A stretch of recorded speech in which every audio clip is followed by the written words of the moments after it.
Alright, this is the weekly update for NHRA, so let's get into it.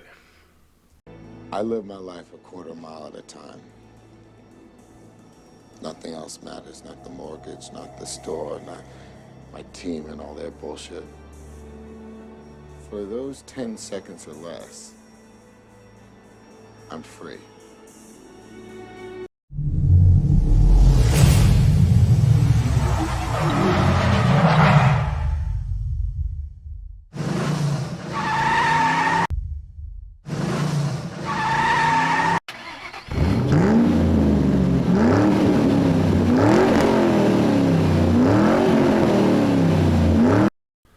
Alright, race fans, we'll be back racing June 3rd through the 5th at the New England Dragway for the New England Nationals. Let's go!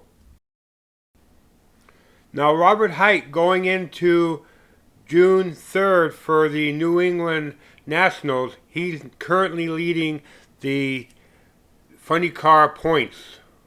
And Brittany Forrest, she's currently leading the top fuel in the Camper World Series in NHRA.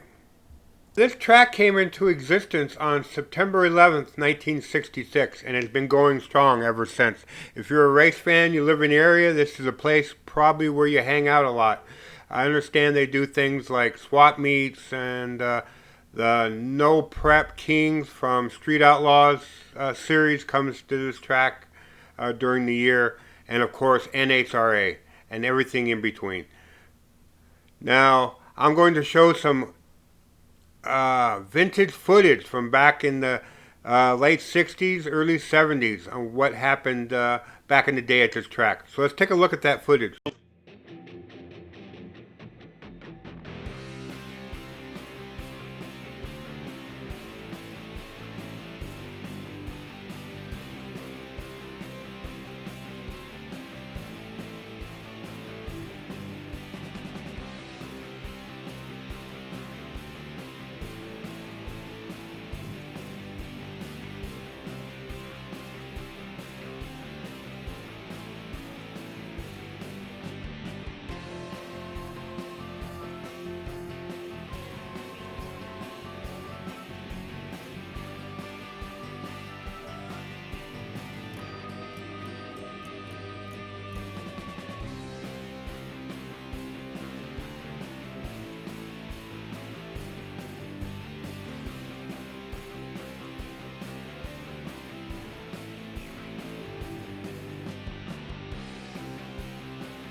Let's watch the highlights from 2021 when the New England Nationals returned back to the World.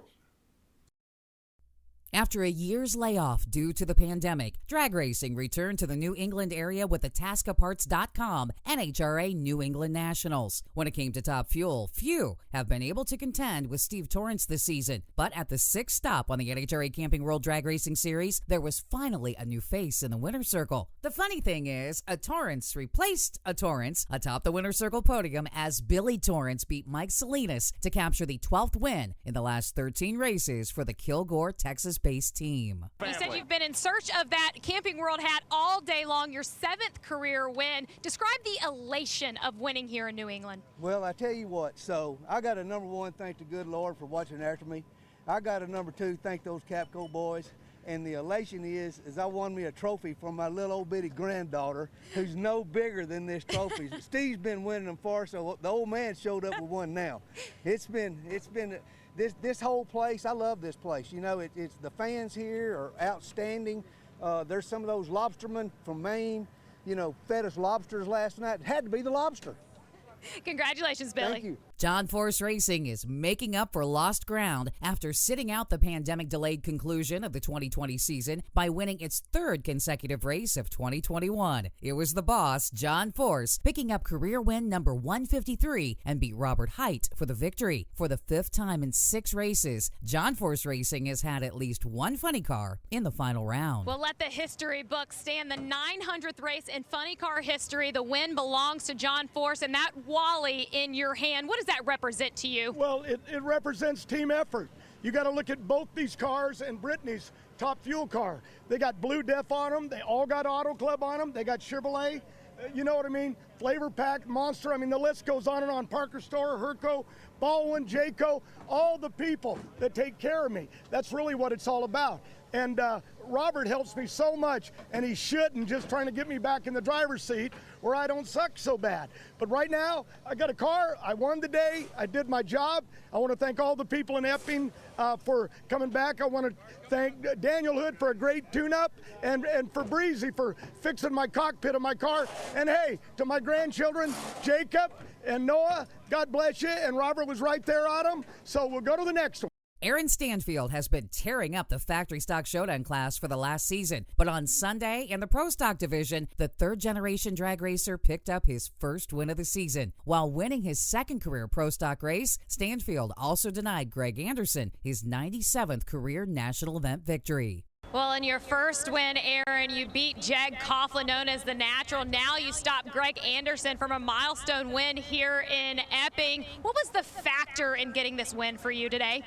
You know, a lot of hard work from the guys on the team. They've been working really, really hard on this hot rod, and I've been trying to do my best to do my job behind the wheel, and, you know, it all gelled together today. And, you know, I want to thank the Janik brothers, JC3 Energy, Elite Motorsports, you know, getting to race somebody that you grew up, you know, watching do really well over the years. It's cool to get to race them and beat them, so we're happy.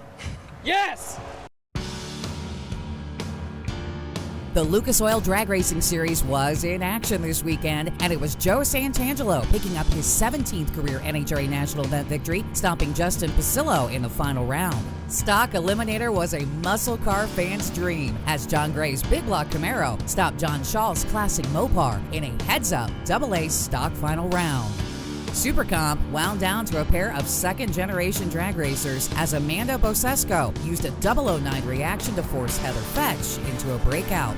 Johnny LaBouche Jr. broke up the Bosesco bid for a family double-up as he took down Iggy Bosesco in the Super Gas final round. Over in Top Dragster, Nick Maloney scored his 1st career NHRA National Event victory by stopping Kyle Coltrera in the final round. Rounding out the winners, John Harper's all-steel 55 Chevy picked up the Super Street title by beating Ray Knight's Mustang. With NHRA currently in a little break here, on June 3rd, we'll be back to racing. And as we get back there, I want to kind of get everyone back up to speed on where we stand in the points. As I mentioned earlier, Robert Height's leading Funny Car in 2022, and Brittany Force is leading Top Fuel in 2022, just into the season. So let's get ready to start racing again. Alright, that brings the end of this weekly update for NHRA. I'm excited for them to start racing again June 3rd in New England. Now, I want to thank everyone for watching this update, and I thank everyone for being a subscriber. If you're not a subscriber, definitely hit that red subscribe button on the way out. Alright, see you next week.